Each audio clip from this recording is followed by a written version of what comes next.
Thank you very much, Honorable Felix Ofusukwachi, Minister for Government Communications. I'm here this morning and very privileged. I came with a long list of the heads of the various agencies under the ministry. I have the head of the Forestry Commission, Mr. Hugh Brown is here. I have the Lands Commission, Professor Usu Ansan. I have my own chief director. I'm doing it no particular order, chief. Mr. Haliga, the advisor to the minister, Professor Kuma is here. JADEC CEO, CEO of Ghana Geological Survey, Mr. Gad, CEO of the Ghana Stool Lands, and the deputy CEOs are also here. Well, my able deputy minister, or the MP for Bole Bamboy, is also here, Honorable Suleimana. And I have various deputy ministers from the Minerals Commission and the Lands Commission also here.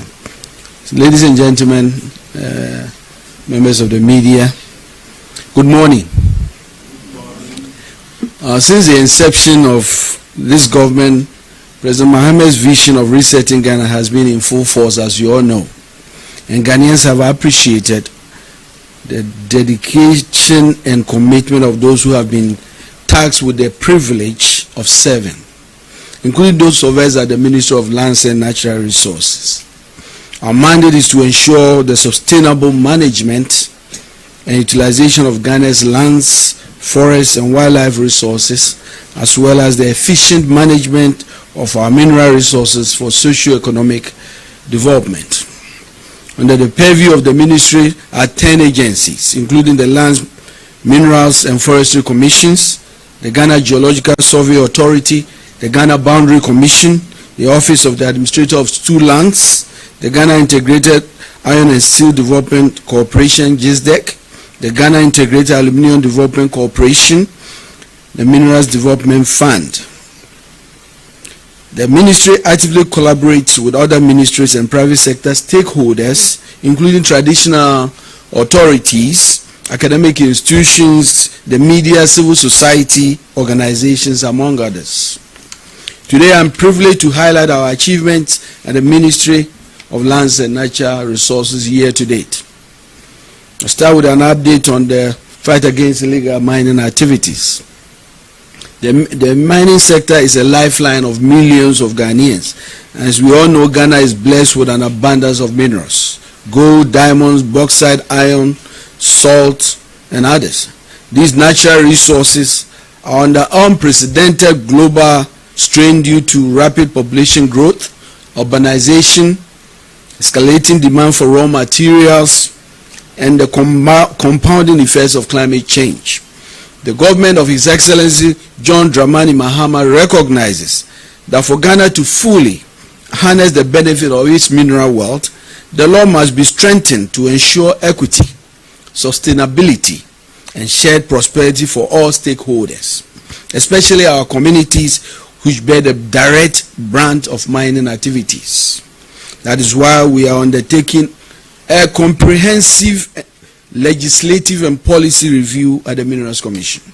The Minerals and Mining Act at 703/2024, as amended, are under review with extensive stakeholder engagement and at about 85% completion stage.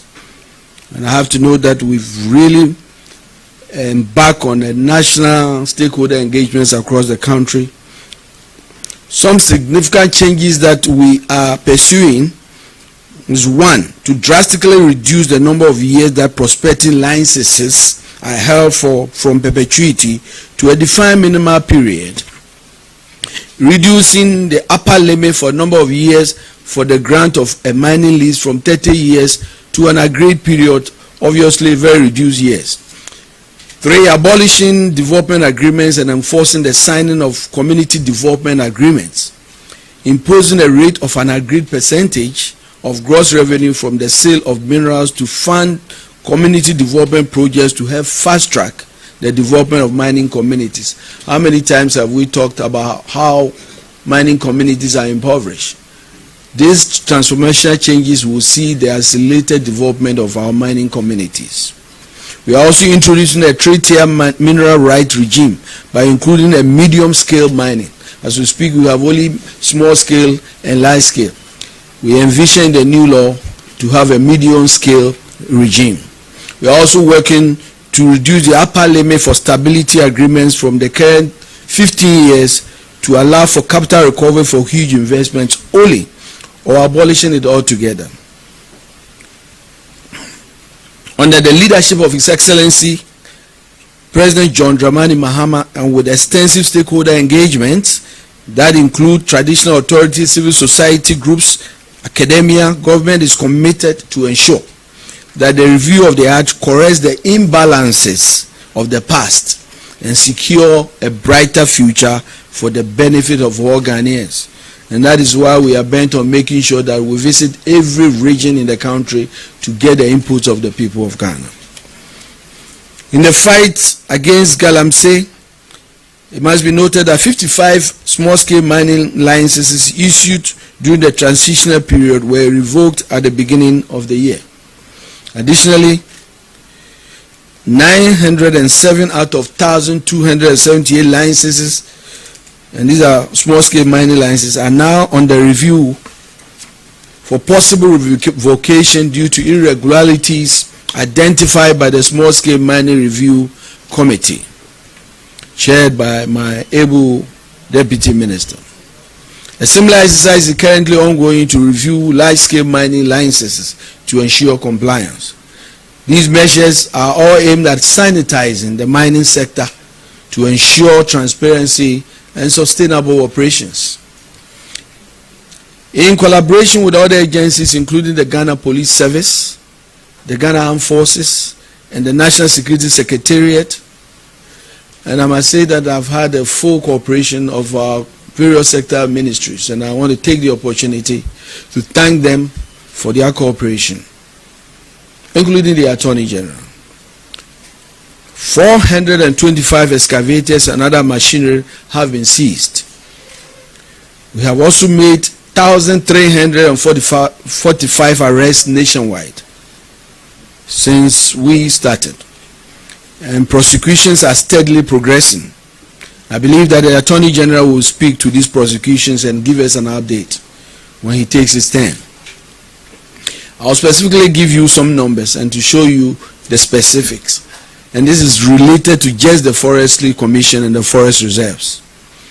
177 excavators have been seized under the Forestry Commission, 4 bulldozers, 12 vehicles, 43 motorcycles, and 155 pumping machines, 184 shamfans, 15 detector machines, and 10 heavy-duty generators have all been seized, and 286 persons have also been arrested. These are under the Forestry Commission, and they make up for the total numbers I gave earlier. To coordinate the efforts of the military, police, and other security agencies, and to bring proper sanity and coordination, the ministry, working closely with the Ministry of Interior, Defense, and the Attorney General, have established, and the National Security Secretary have established the National Anti-Illegal Mining Operations Secretariat, we call it NAMOS, as the operational nerve center for Ghana's fight against illegal small-scale mining and its associated environmental degradation, particularly in water bodies and forest reserves. It embodies Ghana's coordinated response to the scourge of illegal mining, integrating security, environmental, and legal responses into a unified operational strategy. I'm also very excited to note that in collaboration with the Ministry of Transport and the Ministry of Finance under the GRA Customs Division and the Ports and Harbors Authority, we have initiated a proactive tracking of all imports of excavators and earth-moving equipment from the point of entry.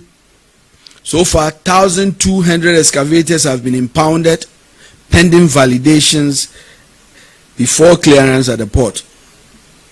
We are also developing a centralized digital platform named the Ghana Mine Repository and Tracking Software that has been deployed at the Minerals Commission and is at advanced stage to support this initiative. The platform will serve as the single point of integration for all agencies, including Customs, DVLA, the Ministry of Transport, the Minerals Commission, National Security, and the NAMOS, and provide authorized institutions with real-time access to permit history, equipment location, and operational compliance. A pilot project of over 191 excavators is currently being tracked in the dedicated control room of the Minerals Commission. And this is very, very innovative. This is very, very new. As you know, we are now able to track the excavators before they even set off to come to Ghana. And when they get there, the Minerals Commission, DVLA, everybody is there. And we have also tracking them to the geofencing and geotracking control room at the Minerals Commission. And we believe that we are going to get to that point where every movement of excavator in this country is actually regulated. We are doing this grounded on LI 2404, which prescribes the mandatory registration of all earth-moving and mining equipment that is to be used in mining operations. LI 2404 ensures that machinery and equipment are tracked in real time and used only in mining areas for which they have been registered. To address the challenge of water pollution by illegal mining activities, the Blue Water Initiative was launched within the first 120 days in line with the government's manifesto promise. So far, over 450 personnel have been trained and deployed. I'm also happy to announce that the second batch of 530 blue water guards will be graduating just this Friday, 25th of July. The target is to train 2,000 blue water guards personnel by the end of the year. The deployment strategy for the blue water guards is non-confrontational. They act as intelligence officers and also engage with local community to raise awareness about the importance of environmental conservation and the negative impacts of illegal mining. I think already it is very clear that we are seeing the very positive impact of the presence of these blue water guards in our watering areas. The second phase of the Blue Water Initiative will focus on dechemicalizing the water bodies to restore them to their pristine conditions. Feasibility studies are steadily underway. The Minerals Commission, in consultation with the Chamber of Mines, has also completed its annual review of the 5th edition of the procurement list in compliance with Regulation LI 2431. That's Regulation 7.3. And I'm talking about local content and local participation. This is to enhance the local content regulation to increase Ghanaian participation and in-country value. We want to make sure that we get to the place after all these years of mining. We believe that Ghanaians have basically moved from the end of the bus and now they are in the driving seat. We must empower them to be really not only in large-scale mining, but they must really be in the forefront of the mining industry in all aspects, including the local content, including purchases, including procurement. And we believe that's the way we empower the people of Ghana. And the president is very, very, very serious about this effort. In line with the government's vision to create sustainable jobs through responsible corporate mining, Cabinet has approved the implementation and transition of the community mining scheme and the NALEP, the National Alternative Employment and Livelihood Program, into what we call the COPSDEP, Responsible Cooperative Mining and Skills Development Program. This new program will act as Ghana's flagship initiative to reform artisanal and small-scale mining by combining lessons from what we've learned in the past, the community mining scheme and NALEP, through community ownership for sustainable and responsible mining in a structured and regulated manner. I think I said this before. The reason why this is important is that Ultimately, when we say that we are negotiating with large-scale mining companies to identify locations for community mining and ownership, we must indeed make sure that the community owns those mining, and also making sure that we are empowering them in training and giving them the right tools to make sure they mine responsibly and sustainably. And that's exactly what the COMSDEC is intended to do. The program has successfully trained and supported 127 young people with startup kits for apprenticeship and skills development programs in partnership with Anglo-Glo, Ashanti, and GIZ. At its core, the program will foster the creation of locally owned mining cooperatives, providing members with professional training, legal concessions, and access to share processing for facilities equipped with modern recovery technologies and water treatment systems. And I move to the Forestry Commission. One of the greatest challenges at the forestry subsector is deforestation and forest degradation, largely due to illegal mining, illegal logging, wildfires, and unsustainable agricultural practices. Within the forest reserves alone, over 5,500 hectares. And I think I keep repeating this. That is equivalent to 7,500 football fields. That has been degraded. But I'm happy to announce that in collaboration with law enforcement agencies, the Forestry Commission has successfully repossessed all 9 red zone forest reserves previously occupied by armed gangs. At the beginning of my service as a minister, I informed the people of Ghana the crisis we faced. But I'm happy to tell you today that today we have repossessed all these forests. It doesn't mean we are completely out of the woods, but what it means that the forestry guards are able to enter in and out, and when they need reinforcement, they are supported. Additionally, 279 trucks conveying illegal lumber were intercepted, fined, and the illegal wood confiscated and auctioned. As government strategy to promote legal timber trade, Ghana entered into the voluntary partnership agreement with the EU, aimed at ensuring only legal timber from sustainable managed forests are exported to the EU market. Subsequently, Ghana is expected to issue what we call the Forest Law Enforcement Governance and Trade License, FLET, to accompany all wood exports to the EU market.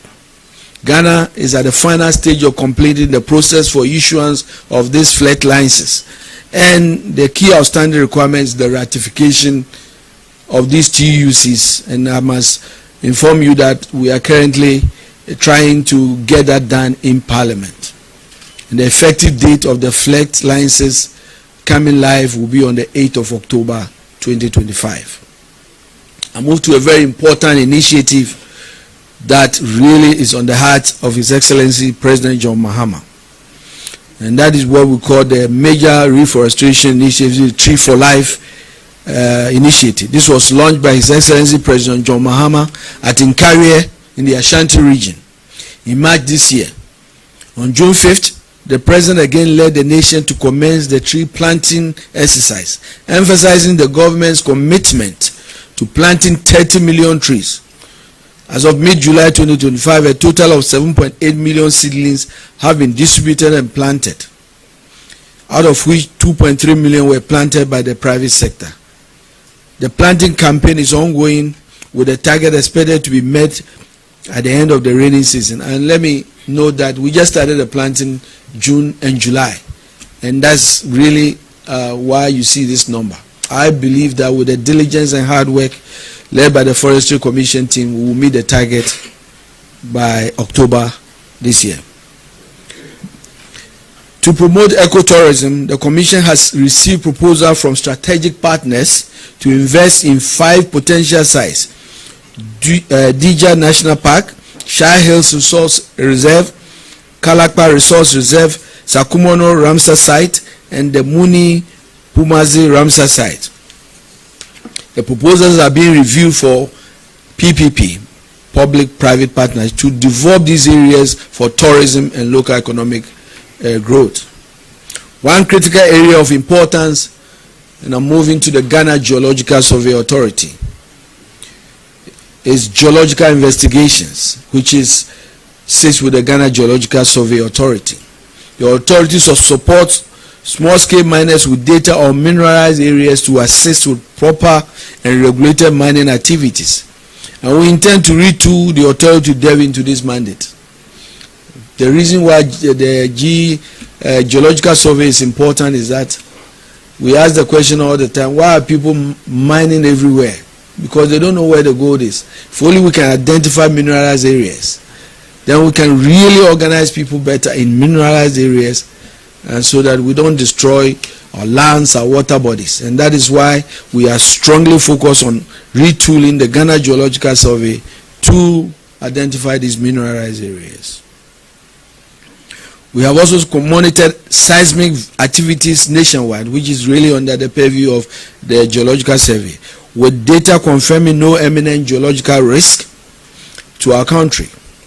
Critical findings are also utilized to inform engineering designs for infrastructure development, enhancing construction safety standards as well. We also conducted geothermal investigations and mapping to evaluate the viability of integrating geothermal energy into Ghana's energy mix. The findings will support the diversification of renewable energy sources in alignment with national sustainable goals. You know that this is very, very critical in making sure that we have an energy mix that has a lot of renewable, and that will help really meet our renewable energy targets. Furthermore, GGSA is completing investigation on clay deposits in the Greater Accra, Volta and Central regions, identified as high potential raw material for the ceramic and cement industries, with prospects to boost local industrial production and contribute to economic growth and job creation. And I've been reliably informed that these three regions hold great potential for these minerals. And I'll move to the Lands Commission on Land Administration and Management. As part of the reset agenda to ensure that the administration of lands reaches the doorsteps of every Ghanaian, the Lands Commission has been instructed to decentralize its operations to all districts across the country. I'm happy to announce that 90 new district offices in underserved areas have been so far identified. It is expected that by the end of this year, every district will have Lands Commission office. This initiative aims at bringing land services closer to citizens, in reducing congestion at regional offices and strengthening land governance at the local level. In addition, the Lands Commission is working towards a turnaround time for the completion for all applications within 30 days. This is very critical, and when the president talks about resetting Ghana, it means making life a little more convenient to the people of Ghana. There is no point in anybody in Elembele who wants land services who have to travel to Takoradi to have land services. There's no point. And so this effort is really going to make life very convenient for the people of Ghana, save them a lot of money, and bring efficiency to the operations of the Lands Commission. But we are not stopping there. We also are very much aware of delays and all the bureaucracy at the Lands Commission, of giving a target of a 30 days turnaround time for all applications. And I believe Professor Usu and his team are working very hard to meet this target that has been set for them. The ministry has also established a committee to conduct comprehensive review of all public land allocations to enhance transparency, accountability, and alignment with the national development priorities. The committee, who is looking into this, is expected to finish its work and bring its report by August next month. The legislative instrument to also fully operationalize the Land Act 2020 at 1036 has been prepared and is being reviewed by the Attorney General's Department.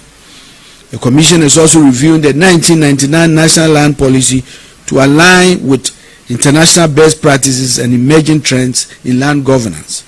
The process includes stakeholder consultations and expert input, with the updated policy expected to be finalized by December 2025. So my friends, the President Research agenda is to review the Land Act, to review the lands policy. I already told the review of the minerals policy. So we are revamping all these policies to make sure, bring them to modern trust, make sure the input of the people of Ghana are all addressed, basically to transform these sectors. Again, I'm very happy to report that the Lands Commission has collaborated with the Land Use and Spatial Planning Authority, LASPA, and the Ministry of Local Government, Chieftaincy and Religious Affairs to integrate local plans as base plans for land registration as part of government efforts to digitalize land services. We have also upgraded the enterprise land information systems to enhance transparency, accountability, and public access to land-related information to be rolled out in all 16 regions. I know there has been concerns about some of the processes that are on hold. I'm very happy to report that we are working very hard with the review of the committee, and I believe that as soon as those reports are made ready, the President will lift that ban for all those areas. But we must necessarily do that in the interest of the people of Ghana. The Office of the Administrator of True Land has also engaged, and it's a very, very important institution, has also engaged with 548 communities, including traditional authorities, clan heads, and district assemblies to address challenges affecting revenue mobilization. As of June 2025, the agency had mobilized and disbursed 63.8 million Ghana cedis to these traditional authorities and clan heads and district assemblies. These funds have been disbursed to all regions except the Volta and Upper West regions, which are not stool land areas. Additionally, the office has recorded approximately 1,000 land rights to facilitate the demarcation and establishment of customary land secretariats nationwide. You know, the new Land Act requires the establishment of land secretariat for all these two lands to make sure that they can manage these two lands better and basically reduce chieftaincy disputes. And I think that this effort is also very critical. We now move to the Ghana Boundary Commission, which is another critical institution under the sector. The Ghana Boundary Commission has conducted preliminary orthophoto mapping to complete the first phase of a 150-kilometer joint boundary reaffirmation exercise in the western region of Ghana-Côte d'Ivoire border. The exercise was undertaken in a bid to strengthen border security and management, with a similar exercise with our Togolese neighbors over a 350-kilometer stretch to combat smuggling, irregular migration, and cross-border threats. On maritime boundary inspections, we have completed 4 joint maritime inspections with Côte d'Ivoire, confirming full compliance with established boundaries. I think this is very critical. If you recall, we had challenges with Côte d'Ivoire with our maritime boundary. And I think we have made a decision as a country to make sure that we take the step proactively to forestall such threats in the future. And that's why these engagements are very critical. We have also generated accurate geospatial data to support future boundary marker construction and bilateral cooperation. Also, in order to address transnational organized crime and promote sustainable livelihoods in border communities through skills training and sensitization initiatives, the Ghana Boundary Commission implemented phase 2 of the mitigation of destabilizing effects of transnational organized crime project, reaching 4,600 residents in 20 border communities in Upper West and Savannah regions. And I move to the Mineral Development Fund, which has implemented several strategic initiatives to foster sustainable development and create alternative economic opportunities in mining communities. Under the auspices of the ministry, the MDF is conducting a comprehensive feasibility study for poultry feed production to complement the government's Nkoko Nkitinkiti project. And this is a very serious project, to think about it. And that is why this initiative is a very welcome one. This initiative will provide viable alternatives to imported feed products, create employment opportunity for the youth, and support national food security objectives and advance import substitution strategies. We now move to GIADEC, the Ghana Integrated Iron. This is GISDEC, the Ghana Integrated Iron and Steel Development Corporation. This is one institution that holds key potential for our country, which seeks to bring order to the scrap metal industry. To this end, a scrap metal policy has been developed to regulate the industry. I think a lot of us agree that the scrap regulation is long overdue and we must regulate it. The corporation has successfully issued 3 licenses covering an area of 397.5 kilometers square for the Shini Iron Ore Project. Additionally, Jamurumi and Bodada Block 2 and the Pudo Iron Ore Block have all yielded high-grade iron ore in exploration resource, and that's why I say that GISDEC holds a great potential for our country. These blocks are now ready for exploitation, pending investor interest. Move to GIADEC now. At the heart of Ghana Integrated Aluminium Development Corporation's vision is a commitment to unlock the full potential of Ghana's bauxite reserves. And I'm very happy that CEO Chumasi and the team are focusing on this area while ensuring long-term value addition creation for the country.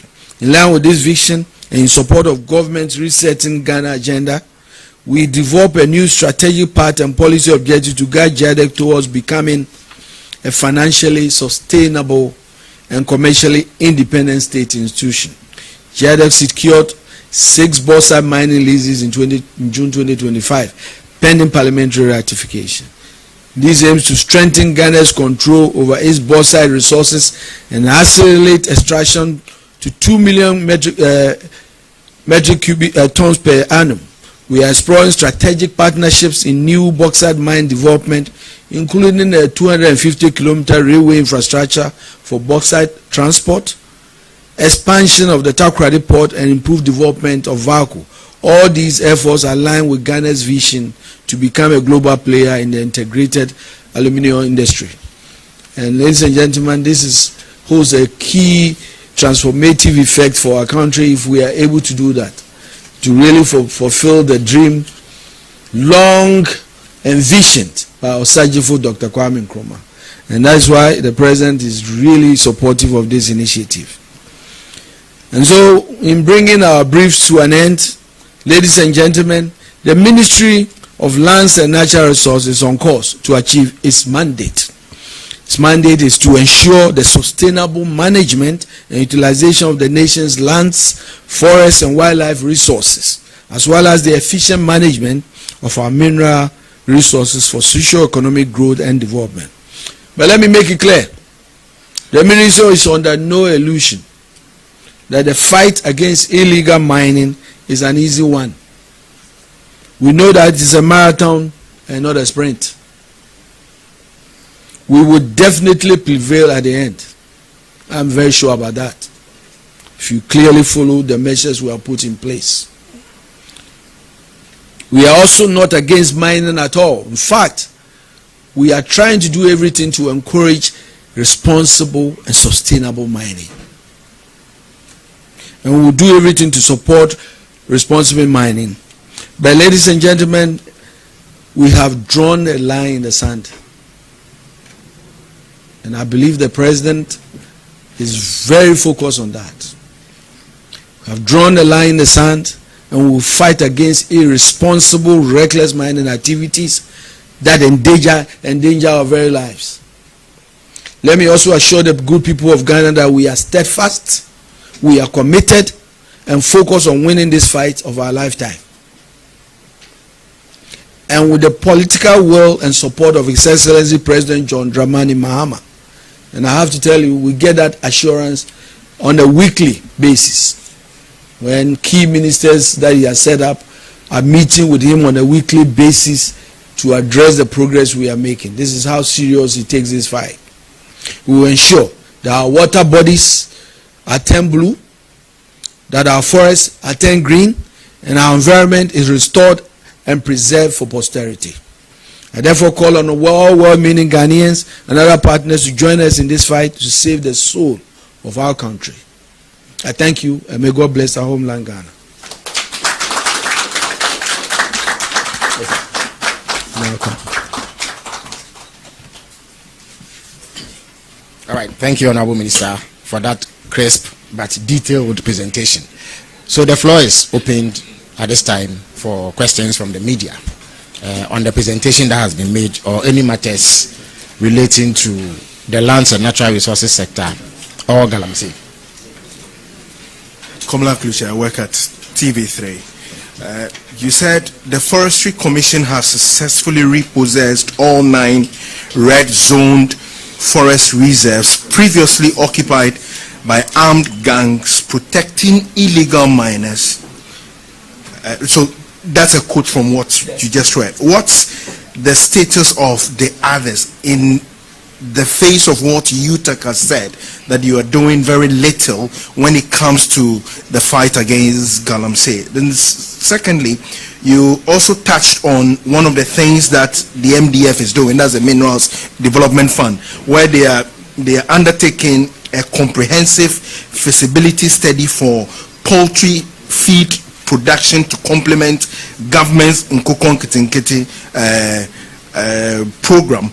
I want to find out, and you can educate me, is this part of the mandate, and to what extent is this also supposed to be part of the CSR for the MDF? Thank you very much.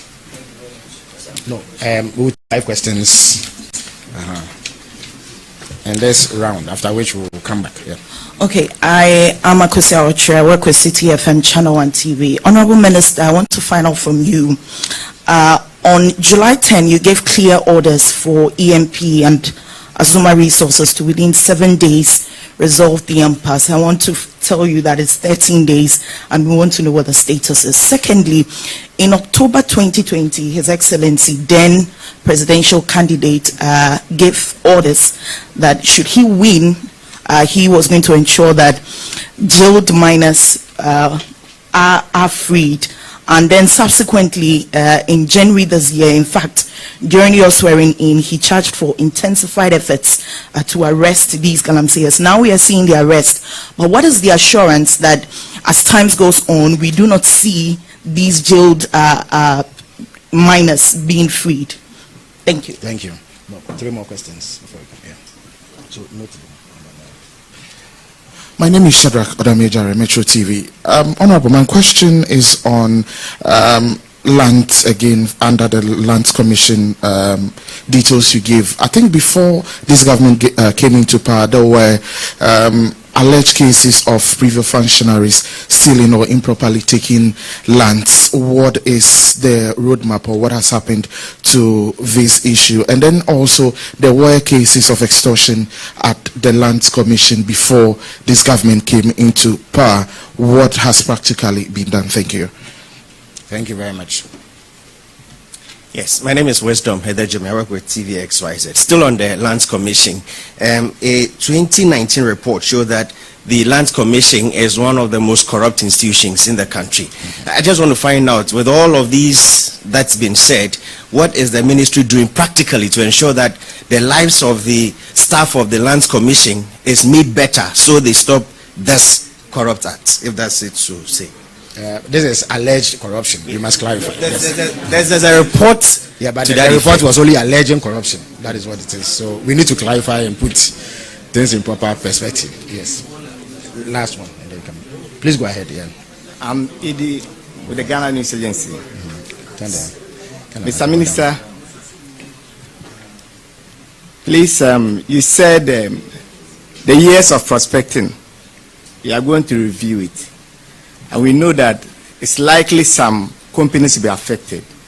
So how will you address such challenges? Somebody might have been given 30 years to do prospecting, and now you are going to review it. How will you address such challenges? Then number 2, we realize that desertification is affecting our country. And desertification, yeah. So we are looking at how to address this situation. So we want to know whether there are some modalities to look at it. All right, thank you very much. So the minister would answer these 5 questions, after which we'll come back to another set of 5 questions. Thank you very much. Thank you very much. I think if you follow the responses that I gave, I think that you will see that number one, you were talking about the 9 forests that has been freed. I think I was very clear about what it took, the effort it took. And the reason why we are very emphasizing that is because either to the Forestry Commission, which has forestry guards, could not enter these forest areas. What I'm saying today is that the forest guards are now able to actually monitor these forest areas. It does not mean that these bad guys have completely stopped going there, but we must continuously keep at it to ward them off and make sure we can protect these areas. Today we are able to do that, and that is what we have been able to do in collaboration with the Ghana Armed Forces and National Security. The MDF is an institution that's mandate is to supervise the allocation of mineral funds to the mining districts in the country. That they have 20% after the distribution, and that 20% is to basically to be used to really enrich the lives of people in these mining areas. So it is really within their mandate to do that. Yes, I issued a directive on the July 10th and there were real good justification for the minister responsible for mining to do that. First, Ghana is a shareholder in that enterprise. We have 10% in that enterprise. Any delay in continuing the exploitation of that resources affects the people of Ghana directly in terms of revenue, taxes, and empowering the people in those areas. This particular lease has been given for over 5 years or so. And so first it was within the minister's right to make sure that we address the issue. But I'm happy to inform you that after that letter, these 2 companies have really made progress. In fact, I received a letter from Azuma Resources informing me that they've reached very conclusive agreements with EMP, and that should tell you that I think those in it, that letter really has impact. I think the Attorney General will be taking his turn. He will have the chance. I think, let me be very clear, it's a policy to make sure we draw the line into sectors, and I'm a very capable of Attorney General. I'm sure when he comes, we will talk about any freeing of any prisoner. The Lands Commission, I think I talked about, there were issues about land loots, state lands and all of that, and that's exactly why we set up the Land Review Committee to review all of these issues. And I'm very happy to tell you that they've been giving me updates and we are making a lot of progress. I think in my statement I stated that their report should be ready next month in August. And I believe that we will inform the people of Ghana accordingly. The Lands Commission allegedly being the most corrupt. I think when I went to visit the Lands Commission, I also stated those public sentiments. But that's exactly why we are doing what we are doing. You know, do you know how we keep people honest? Technology. Make sure we can basically digitalize processes. Make sure we can decentralize processes so that people are not, the whole Ghana is not traveling to Greater Accra. And then there will be too much lines and one person becomes God. That is why I'm making sure that Lands Commission offices in every district, and then making sure that we push for the digitalization of their services and make sure that it's convenient and easy. And that is why we've given the directive for a 30-day turnaround.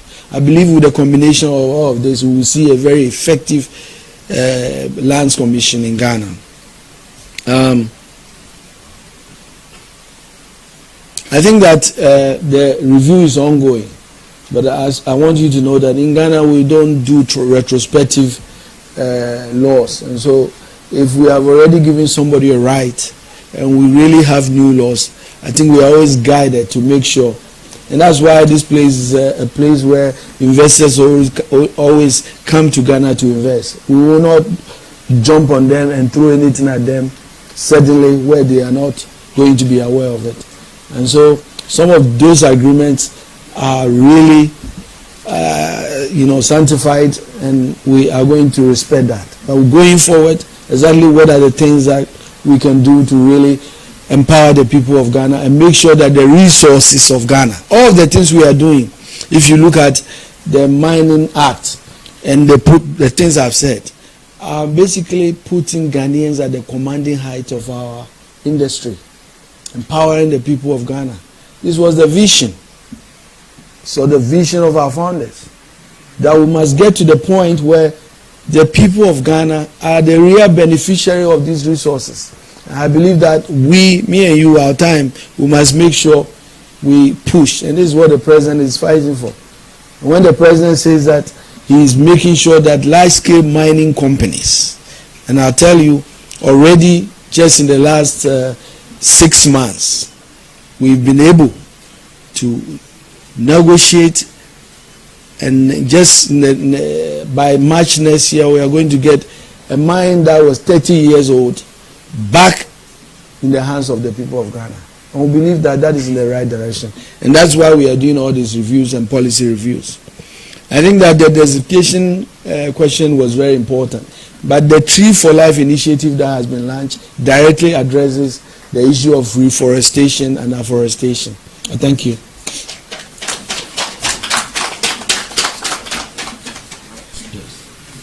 Right, thank you. So, if there are any other questions, we will take them now. Thank you very much, Honorable. My name is Patrick with Radio Good. First and foremost, I want to find out from you, and I believe you've heard this call by civil society organizations and faith-based organizations as well, for government to declare states of emergency on illegal mining. What is the challenge with government? That is why you've not been able to do it. And secondly, I want to find out concerning the repealing of the act, that is LI 2462, has been also demanded by UTAG. Thank you very much. Right. On that one, let me indicate that the Minister for Environment will be here on this platform to speak to that. The principle in government is that ministers stick to issues within their sector. So even though we know of the close collaboration between his office and the Minister for Environment and other sectors, we want to reserve that for the sector-specific minister to speak to. That is the LI. So when the Environment Minister comes, he will address that into greater detail. Yeah. Honorable, when you're there, blue water gas, no. Minu bi ote mi krom jama enough recruitment mo ya na sen obede na wate and na omo fit to say after wo adwuma no, because ye hu de napko be ye temporary employment are creating my youth no ya na entamoa enti wo adwuma no mu wie na ye nsuo no eni ti a what is their fate akwanta mine so ye share danya update bia wo ho ena ma cho blue water gas no ma equip mo mu yie because galamsey for no weapons o mu kura no safe no mo be free reinforcement ama military for every baby abebo mo ahwe ana e be ya asem foforo nti me pese mi hu se o mo kono ma equip o mo timi tutu wo ma ne ye yi ana me da ase elembele star boy.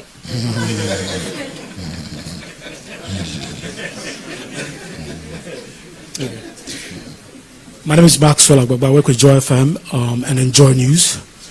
We are told that the gold board between the period January to June raked in an amount of $5 billion, approximately $5 billion, after we exported 51.5 tons of gold. Now, there are some people who are saying that although this is good, we may perhaps be sacrificing environmental protection on the altar of economic stability. I know the government has put in place mechanisms such as geotagging and all of that to make sure that the gold that the gold board is buying is from legitimate sources. But I want to find out what practical measures have we put in place on the ground? My second question, sometime in April, the Interior Minister announced a major policy shift that said that we are not interested in prosecuting foreigners engaged in illegal mining. We'll rather deport them.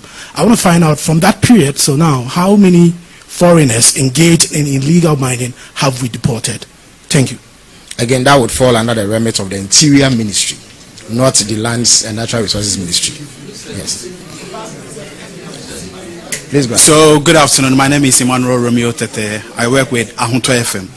Please, my question is, Honorable, what assurance can you give to the citizens that the new land reforms just outlined won't just benefit the elites, but also the ordinary Ghanaians who most of the time struggle with land documentations? Thank you. Thank you very much.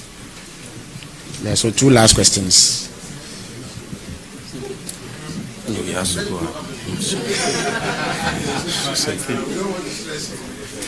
Minister, thank you. Abdul Hanan Adam, EIB Network. Minister, you shed tears on TV after reportedly watching the destruction of some areas. And reports indicate that in the Western North region, one of your colleagues is engaged in illegal mining. The traditional authorities banished him from the community. I want to ask if you've informed the Speaker of Parliament for processes to begin to investigate your colleague in Parliament regarding illegal mining. Secondly, I want to find out about the Lab 2 of the Lands Commission, whether you intend to continue it, because we understand that it was discontinued. Thank you. All right, thank you very much.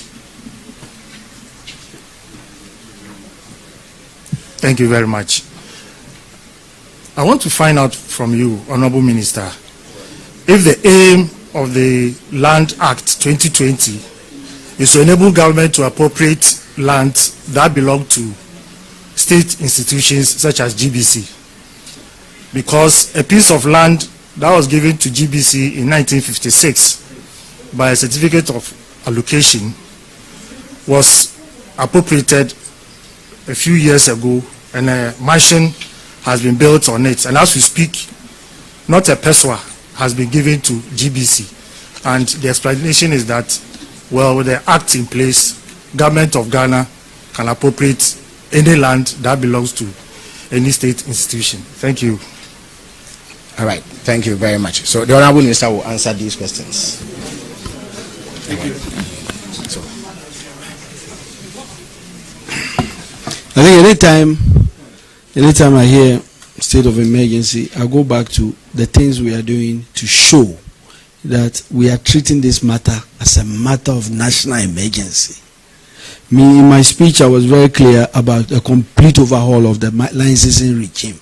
It's part of the problem.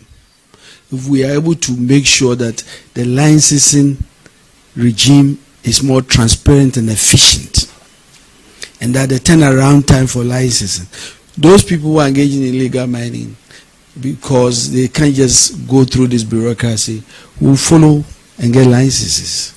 That's one. And that's exactly why we are doing that.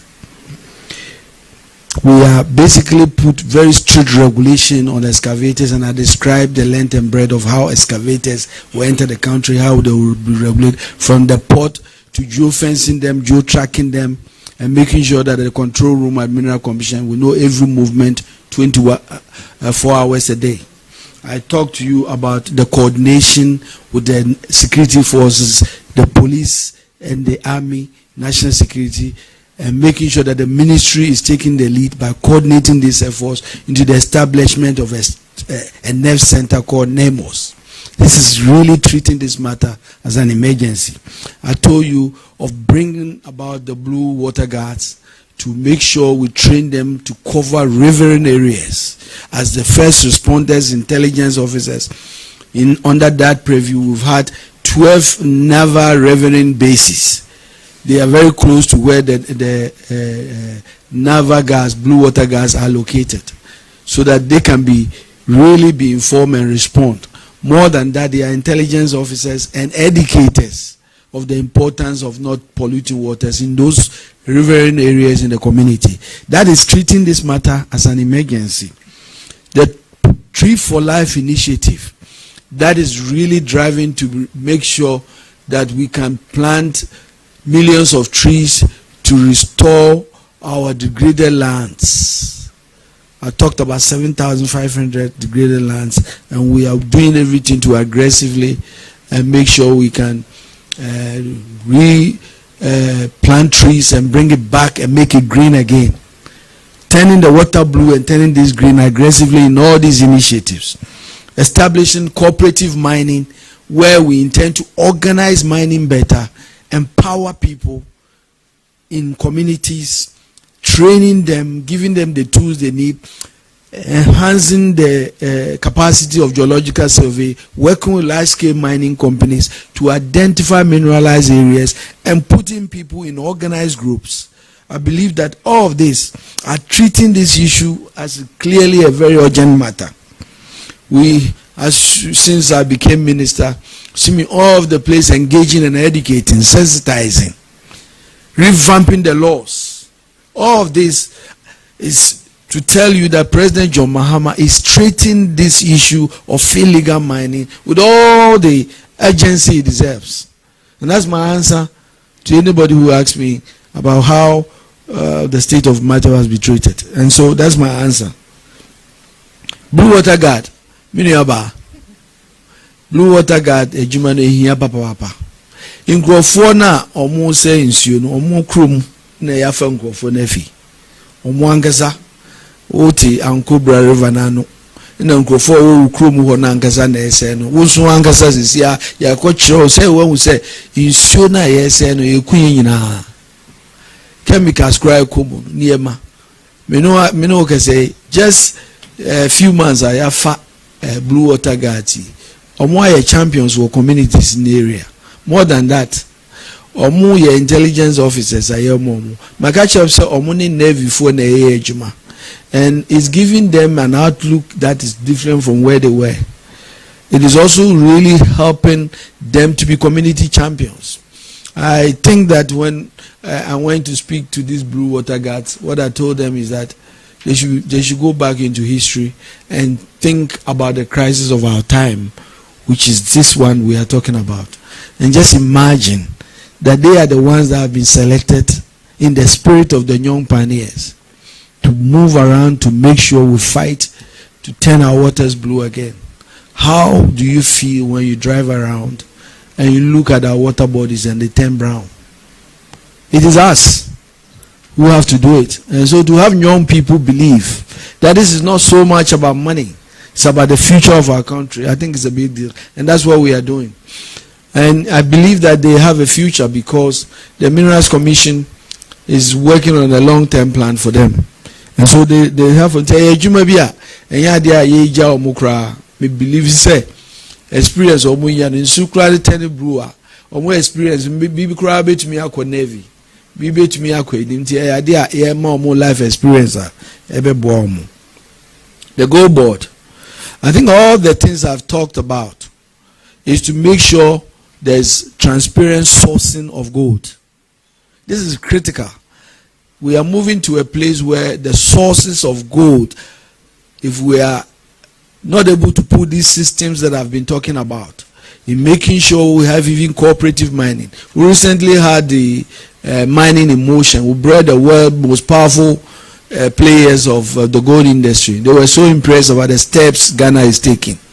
And we are now going to have all sorts of support, especially with refining, mini refineries in every place where we have cooperative mining.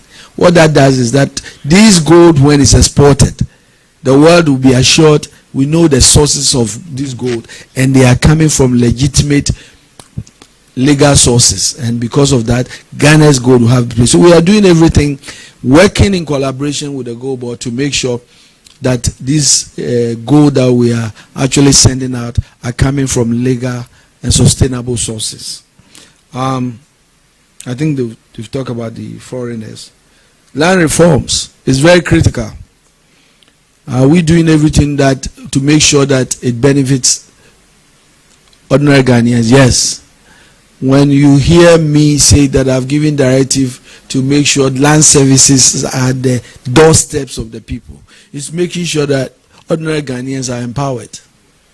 that it doesn't have to cost you so much money to take a car from, say, Kaswa to Accra and come and form long lines, because we are trying to make sure the lines are gone. We are trying to make sure that the turnaround time for these services are gone. We are trying to make sure that we are digitalizing the services. And the question about Lab 2, yes, we want to make sure we pursue it, and we are already working with them to work to make sure we can get the necessary players who will come and partner us to continue with Lab 2. I think you talk about the MP. Alleged allegations about the Member of Parliament. I am aware that the Speaker of Parliament is already investigating this matter, and so I'll leave that from the Land Act 2022 to enable government appropriate state lands. I think you talk about the GBC experience. I think it's a very important question. I am working on a directive from His Excellency the President, who has directed all state institutions. The fact that there's a land available, does not make that land some right for that institution to basically, now under President John Mahama, no agency or institution land can be sold at all without express permission of the president himself. And so the whole intention is to stop that. I talked about the review of all of those land sales. That is what the president has directed us for the land review committee made up of the Works and Housing and the Ministry of Lands. And we are working to review every transaction to make sure that it was done above board, to make sure that there was value for money, that so that the people of Ghana are not shortchanged. Those are the things we are doing, and I made it clear that those reports will be available next month. Thank you. Akuntamani. What did you say about Akuntamani?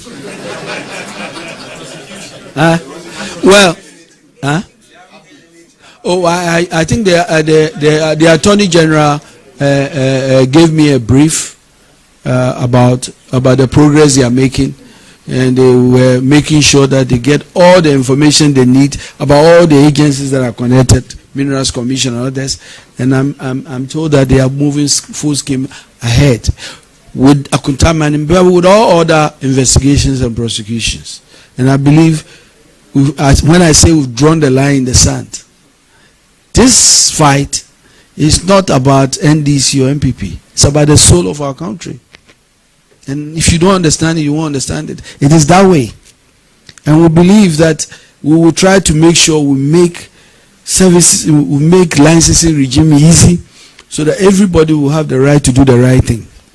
But trust me, we will not cover anybody who breaks the law. Thank you. All right, thank you very much, Honorable Minister, for attending upon us and giving us insight into what you have been doing in the last 6 months in fulfillment of the mandate bestowed upon you by His Excellency the President. Let me also thank media men present here and announce that on Monday, the Attorney General and Minister for Justice will be here to provide an update on oral. He will speak to the, not Monday. Tomorrow, the Minister for Finance will present the mid-year budget review, which is likely to occupy the public space for the remaining days of this week. That is why it has become necessary to shift the Attorney General's briefing to Monday, so that there's enough time to digest the budget statement, the budget review that the Minister for Finance will be presenting. But when the Attorney General comes, I know that there are burning questions in respect of oral and its implementation. Only yesterday there was a matter of Unibank and some arrangement that has been reached. The Attorney General will take the opportunity to offer insights into the reasoning behind the position that was taken and announced yesterday. And then he has a case he calls Ramble in the Jungle, which he will delve into to apprise the people of Ghana about what it entails. But until then, I thank you all for coming. See you.